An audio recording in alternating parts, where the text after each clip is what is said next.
ক্ষমতাচ্যুত আওয়ামী লীগের পলাতক নেতা ও সিলেট সিটের সাবেক মেয়র আনোয়ারুজ্জামান চৌধুরীর সঙ্গে নৈশভোজের অনুষ্ঠানে হাসি মুখে কথা বলতে দেখা গেছে ব্রিটিশ প্রধানমন্ত্রী কিয়ার স্টারমারকে।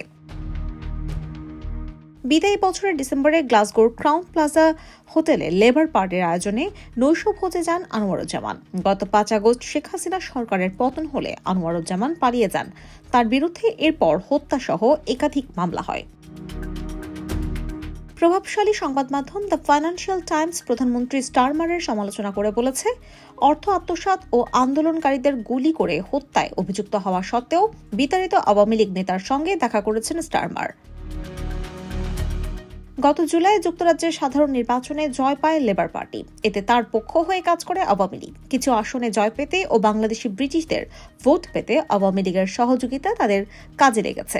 এমনকি লেবারকে আওয়ামীপন্থী এক ব্যক্তি নির্বাচনী অনুদানও দিয়েছিলেন। স্টারমারের সঙ্গে দেখা করার ব্যাপারে আনোয়ারুজ্জামানের সঙ্গে যোগাযোগ করেছিল ফাইন্যান্সিয়াল টাইমস, তবে তিনি কোনো মন্তব্য করতে রাজি হননি।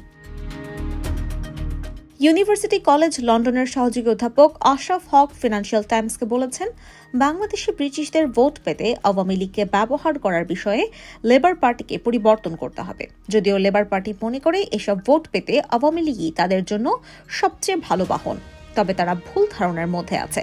তারা বুঝতে পারছে না আওয়ামী লীগের সমর্থন আর ব্রিটিশ বাংলাদেশিদের মধ্যে নেই, অনেক কিছু পরিবর্তন হয়েছে।